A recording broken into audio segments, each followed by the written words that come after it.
성도인 우리가 믿음의 여정 가운데 경건하게 살고 또 거룩하게 살려고 하는 것 때문에 누군가로부터 멸시와 조롱과 모욕을 당할 때 우리가 분노하고 그 사람에게 복수를 꿈꾸고 그 사람을 향하여서 악담을 쏟아내고 그러는 것이 아니라 우리가 정말로 하나님께 구할 가장 큰 기도의 제목이 바로 하나님의 자비하심을 구하는 것이라는 것입니다.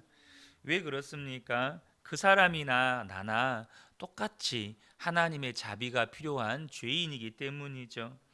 하나님의 은혜와 하나님의 자비하심이 내게 부어지면 이기지 못할 시험, 이기지 못할 고난이 없습니다. 중요한 사실은 우리는 이미 그 은혜를 받고 있다는 사실입니다. 우리 모두가 다 말할 수 없는 하나님의 자비, 곧 예수 그리스도의 십자가를 우리는 다 받았고 누렸다는 사실이죠. 내게 베푸신 하나님의 은혜와 자비가 얼마나 큰지를 모르기 때문에 문제나 시험이 커 보이고 사람들의 멸시와 조롱이 커 보이는 것입니다. 그러므로 우리는 반드시 하나님이 내게 베푸신 은혜의 눈을 뜨고 또 경험하셔야 합니다. 저는 우리 근혜교회 모든 성도님들이 또 다른 누군가에게 하나님이 내게 베푸신 은혜가 이렇게 놀랍습니다. 저는 그 십자가의 사랑과 은혜를 이미 받았고 누리고 있습니다. 라고 고백하고 간증할 수 있는 분들이 되시기를 축복합니다. 요한복음 8장에 보면 간음하다가 현장에서 붙잡혀 와서 사람들이 돌로 죽이려고 했던 여인이 나옵니다. 사람들이 그 여인을 예수님께로 끌고 와서 모세는 이런 여자를 돌로 쳐서 죽이라고 했는데 당신은 어떻게 하겠습니까? 라고 이렇게 시험하기 위해서 질문을 합니다. 예수님께 끌고 왔을 때 그 여자는 정말로 이제는 돌에 맞아 죽기 직전이었습니다. 그런데 예수님께서 사람들에게 이런 말씀을 하셨어요. 너희 중에 죄 없는 자가 먼저 돌로 치라. 그 말씀이 사람들의 마음에 꽂힌 거예요. 그 말을 듣고 누구도 그 여인에게 돌을 던질 수가 없었고 들고 있던 돌을 다 내려놓고 뿔뿔이 흩어져 버렸습니다. 예수님께서 여인에게 물으셨어요. 여자여, 너를 고발하던 그들이 어디 있느냐? 너를 정죄한 자가 없느냐? 그러니까 여자가 없다고 말을 하니까 주님이 또 말씀하셨습니다. 나도 너를 정죄하지 아니하노니 가서 다시는 죄를 범하지 말라. 이 여인은요, 지금 엄청난 은혜를 받은 거예요. 그러니까 지옥의 심판대 앞에서 용서의 은혜를 받은 거예요. 지금 이제 예수님도 저런 여자는 돌에 맞아 죽기에 마땅하다, 이 말 한마디였으면 거기에 있던 모든 사람들이 들고 있던 돌을 여인에게 던져서 죽이는 거예요. 여러분, 지금도 이런 그 전통, 이런 전통이 이 고대 이 근동 지역에는 여전히 있어요. 그러니까 중동 국가라든지 이런 나라들은 여전히 그런 율법이 있어서 뭐 간음하다가 혹은 이런 그들의 율법을 어긴 여인을 붙잡아서 돌로 쳐서 죽이는 이 율법이 그대로 잔존해 있습니다. 어쨌든 이 여인은요, 돌에 맞아 죽기 직전에 예수님의 그 자비하심의 은혜로 말미암아서 살아나게 됐어요. 여러분, 이 여인이 이 이후에 어떻게 살았을 것 같습니까? 아마도 다시는 간음죄를 짓지 않고 살았을 거예요. 하나님의 심판대 앞에도 서봤고 십자가의 구원을 경험한 사람이니까 그는 죽을 수밖에 없는 지옥과도 같은 자리에도 서봤고 영생도 얻었어요. 다시 옛날로 돌아갈 수가 없는 거예요. 그러나 여러분, 그 여인의 과거의 행적을 알고 있는 사람들은 그 여인을 어떻게 대했을까요? 아마 이 여인도 사마리아 여인과 같이 그 여인의 과거 행적을 알고 있는 사람들은 똑같이 죄인처럼 여겼을 거예요. 하나님은 다 용서하셨지만 사람들은 안 그렇다는 거예요. 아마 사람들은 계속해서 그 여인의 과거의 일을 들추어 냈을 겁니다. 여자를 손가락질하고 지나가면 수군대고 아는 척도 하지 않고 인사를 해도 외면하고 어쩌면 그 여인이 살았던 마을에서 더 이상 살 수 없어서 떠나야 했을지도 몰라요. 여러분, 이런 일을 당했을 때 이 간음했던 여인이 어떤 기도를 하나님께 드렸을 것 같습니까? 하나님, 저 사람들에게 복수 좀 해주세요. 저들의 코를 납작하게 해주세요. 내 앞에 와서 다 무릎 꿇고 용서를 빌게 해주세요. 여러분, 그렇게 기도했을 것 같습니까? 여러분, 아마도 그 여인은요, 하나님의 자비하심만 구했을 거예요. 무슨 말이냐? 자기는 하나님의 심판대 앞에 서서 돌에 맞아 죽을 수밖에 없는 사람이었는데 그 예수님의 자비하심으로 말미암아 구원받았어요. 이미 자기는 너무나도 큰 은혜를 받은 거예요. 주님의 말할 수 없는 용서와 사랑을 경험했어요. 사람들이 멸시하고 조롱해도 그 여인의 심령에는 하나님이 허락하신 그 구원의 은혜로, 그 구원의 기쁨과 감격으로 충만했다는 거예요. 더 이상 하나님께 요구할 게 없어요. 하나님, 나 더 해주세요. 나는 이것도 필요하고 저것도 필요하니까 더 해주세요, 하나님. 이런 기도를 드릴 게 없다는 거예요. 이미 자기는 죽을 수밖에 없었던 그 자리에서 구원함을 받았으니 오직 하나님께 필요한 건 주님, 저는 이 은혜면 충분합니다. 여전히 지금도 저에게는 하나님의 자비하심이 필요합니다. 이걸 구하는 거예요. 왜요? 그 은혜가 얼마나 크고 놀라운지를 알고 또 그것을 누리는 거예요. 십자가에서 하나님의 심판, 하나님의 놀라운 용서와 자비를 경험한 사람은 더 이상 하나님, 저 성공하게 해주세요, 잘 되게 해주세요, 복수하게 해주세요, 그 사람이 나에게 무릎 꿇게 해주세요, 이런 기도를 하지 않게 된다는 거예요. 그것은 이제 더 이상 나에게 아무런 의미가 없어요. 나를 향한 주님의 사랑과 자비하심을 누리고 있는 동안에는 오히려 나를 모욕하고 비방하고 조롱하는 사람이 불쌍할 뿐이에요. 나를 빈정거리고 멸시하고 조롱하는 사람들, 아직도 믿음이 없어서 하나님을 알지 못하니까 그렇게밖에 반응하지 못하는 것이 안타까울 뿐이에요. 여러분, 여러분을 누군가가 비방하고 조롱합니까? 그 사람을 불쌍히 여겨주세요. 아직도 하나님을 그 정도로밖에 모르는 거예요. 아직도 다른 사람을 비방하고 조롱하는 정도밖에, 다른 사람을 판단하고 정죄하는 정도로밖에 하나님을 모르는 거예요. 그래서 여러분, 우리의 기도는 하나님, 저를 불쌍히 여겨주시고 그 사람도 불쌍히 여겨주세요. 아직도 하나님의 은혜가 그 발에서 찰랑찰랑 거리고 있으니 그 은혜가 다른 사람을 향해서 용서하고 사랑하는 정도의 은혜는 되지 못하고 있습니다. 하나님, 불쌍히 여겨주세요. 더 은혜를 부어주세요. 이렇게 기도가 되는 겁니다. 여러분, 저와 여러분이요, 주님을 바라보면 정말로 사랑만 하고 살고 싶어집니다. 주님을 바라보면 바라볼수록 정말 사랑만 하며 살고 싶어져요. 사랑이 안 돼서 문제지 정말로 사랑하며 살고 싶어지는 겁니다. 이유가 뭡니까? 주님의 자비하심 아래서 날마다 살게 되니까 우리의 삶 자체도 주님의 자비하심으로 바뀌어지는 거예요. 어떻게 생각할지 모르겠지만 저는 지금까지 착하다, 성실하다 이런 평을 받고 살아왔습니다. 왜 그렇습니까? 보이는 게 그렇게 보이니까 그러는 거예요. 보이는 것이 착하게 생겼고 보이는 것이 성실하게 보이니까 그런 평을 받는 거예요. 그러나 여러분, 성도님들이나 주변 분들이 저에 대해서 그렇게 평가하는 건 저의 보이는 모습 때문에 그렇게 평가하는 겁니다.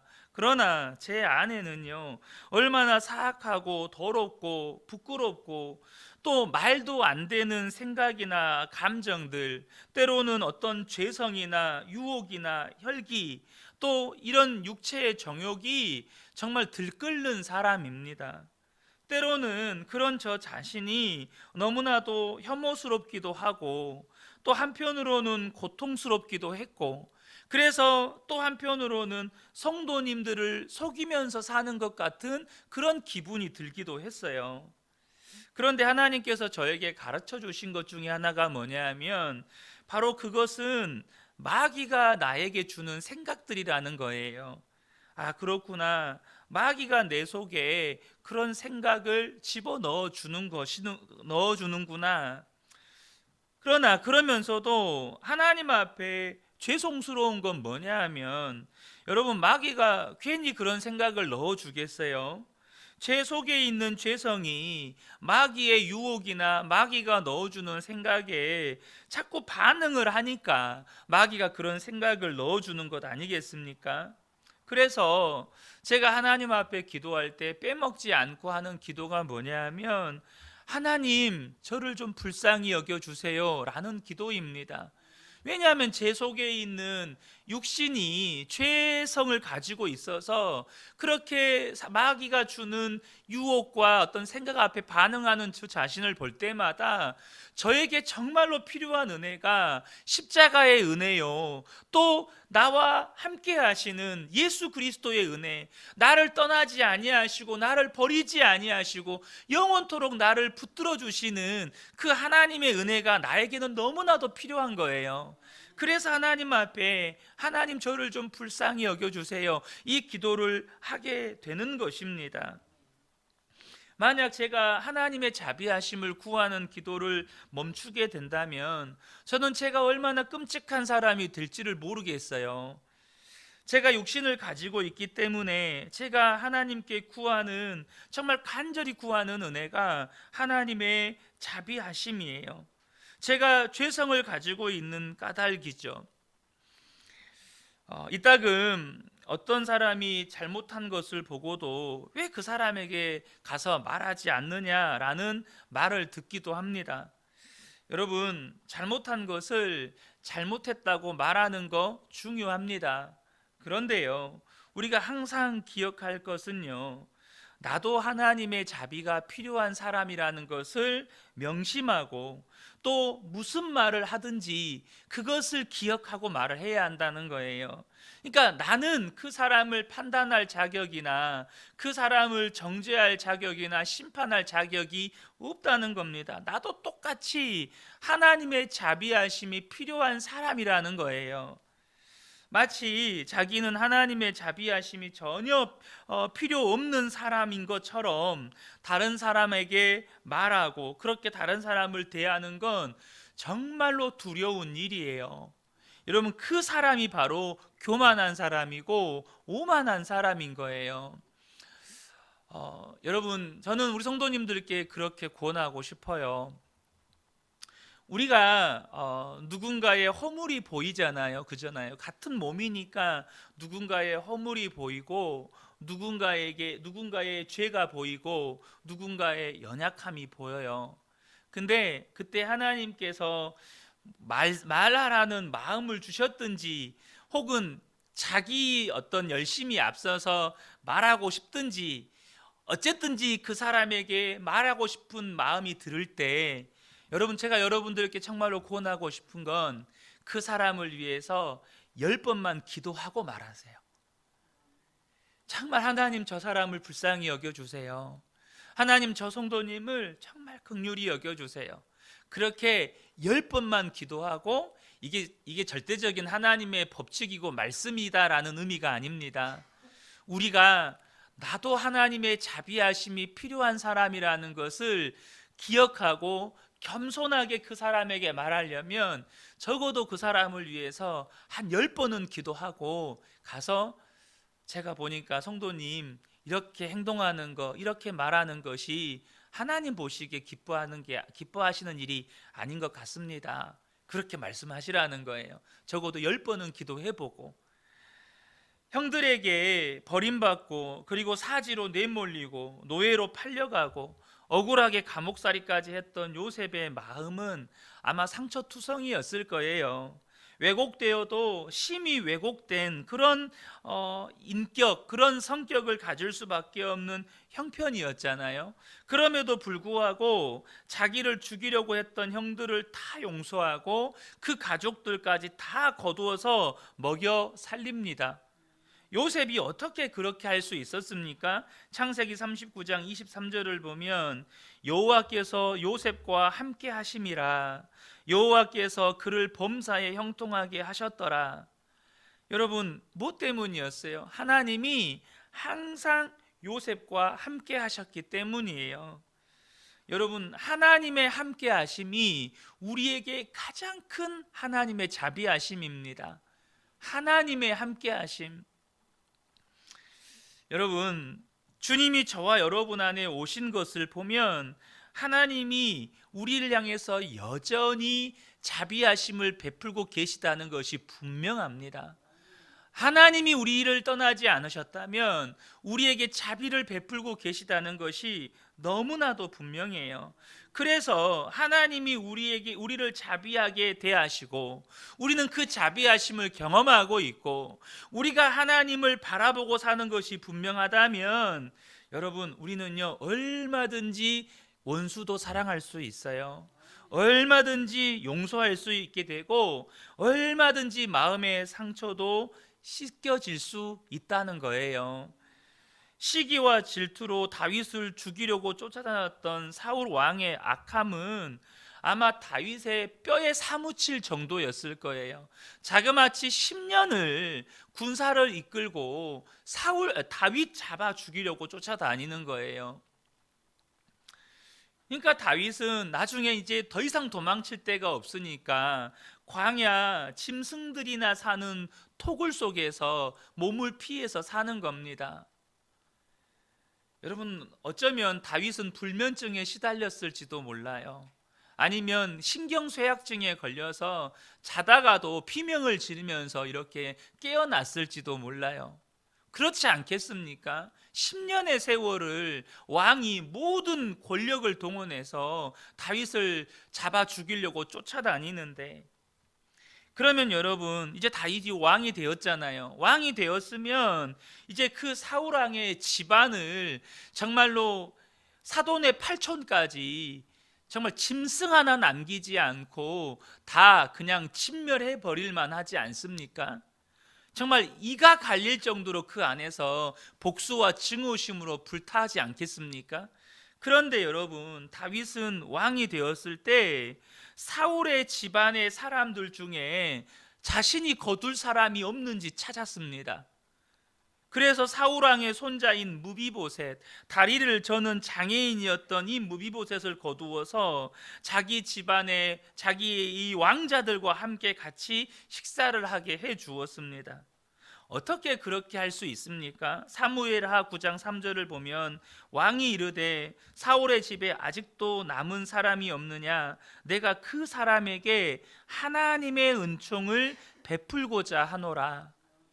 하나님의 은총을 베풀고자 하노라. 이 고백에서 우리가 이 고백을 주목하셔야 돼요. 내가 한번 선을 베풀겠다, 이제 내가 왕이 되었으니까 통 크게 용서하겠다, 이 말이 아닙니다. 나는 하나님의 은총을 받은 사람이다. 그런데 어찌 내가 하나님의 은총을 받은 사람으로서 이 은총을 베풀지 않고 살 수 있느냐? 하나님께서 내게 베푸신 자비는 너무나도 크다. 나는 그 자비를 베풀지 않고는 살지 못하는 사람이다. 그것을 베풀지 않으면 나는 하나님의 은혜를 모르는 사람이다. 이런 의미의 고백입니다. 여러분, 우리는 어떻습니까? 우리도 여러분 다윗과 비교할 수 없는 하나님의 은혜를 받은 사람이에요. 우리가 시편을 계속해서 나누지만 다윗은 하나님의 성전을 사모했어요. 성전에 나아가서 하나님께 예배했던 사람이에요. 그런데 우리는요, 하나님이 우리 안에 들어오셔서 우리를 성전 삼아 버리신 사람들입니다. 다윗과 비교할 수 없는 은혜를 받은 사람들이죠. 우리가 그 은혜를 안다면 여러분, 우리 마음 안에도요, 하나님의 은총을 베풀고 살고 싶은 겁니다. 하나님의 자비를 베풀고 살고 싶은 거예요. 그러니까 내 안에 임하신 주님을 정말로 바라보고 살면 사랑하면서 살고 싶어지는 거예요. 용서하며 살고 싶어지는 거예요. 누군가 나에게 험담하고 비난하고 조롱할 때 육신은 왜 그 사람을 향하여서 비방하고 나도 그 사람을 험담하고 비난하지 않고 싶겠어요. 그런데 그러다가도 내 입술이 멈춰지는 거예요. 내 육신은 그러고 싶어서 딱 그러려고 하다가도 내 안에 주님이 계신 것이 분명하니까 멈추고 싶은 거예요. 아, 이게 아니지. 나는 그 사람이 어떤 비방과 조롱을 하더라도 이렇게 놀라운 하나님의 은혜와 자비를 받은 사람인데 오히려 그렇게 비방하고 조롱하며 살 수밖에 없는 저 사람이 아직도 저 정도의 은혜에 머물러 있는 것이 안타까운 거예요. 사랑하는 성도 여러분, 우리가 하나님의 뜻대로 살려고 하면 세상에서, 심지어 교회 안에서조차도 멸시나 천대나 혹은 비방이나 조롱이나 비판이나 이런 것을 각오하셔야 돼요. 어떤 때는요, 예수 믿는다면서 왜 그 꼴이냐, 하나님 믿는데 왜 그 모양이냐, 아직도 하나님을 제대로 못 믿으니까 그러고 있는 거지, 이런 말을 듣게 돼요. 세상에서는 바보 취급받고 심지어 믿음의 공동체 안에서도 아직 믿음이 부족해서 저러는 거야, 이런 말을 들어요. 그러나 여러분, 걱정하지 마세요. 그 어떤 상황에서도 넉넉히 이길 수 있는 힘, 하나님의 자비하심이 이미 주님의 십자가 안에서 또 우리 안에 계신 주님으로 인하여서 우리에게 지극히 풍성하다는 거예요. 그러므로 어떤 상황에서든지 저와 여러분이 기도하셔야 될 것, 하나님, 나를 긍휼히 여겨주세요. 나를 불쌍히 여겨주세요. 하나님, 내게 자비하심을 베풀어 주세요. 이 기도라는 겁니다. 그러면 여러분, 그럼 저와 여러분의 삶에 이제는요, 사랑만 하고 싶어지는 겁니다. 용서하고 싶어지는 거예요. 더 이상 누군가 나를 향한 비방과 조롱과 비판과 판단에 반응하고 싶지 않아요. 그저 하나님의 자비 안에서 더 풍성하게 누리고 싶고 그 자비를 베풀면서 살고 싶고 내게 있는 하나님의 은혜가 넘쳐 흘러서 그 사람조차도 감격시켜버리고 감동시켜버리고 정말로 변화시켜버리고 싶은 열망이 일어나요. 이 새벽에 함께 예배하는 우리 모든 성도님들 안에 하나님의 지극히 풍성한 자비하심이 넘치고 넘치게 되시기를 예수님의 이름으로 축복합니다. 아멘.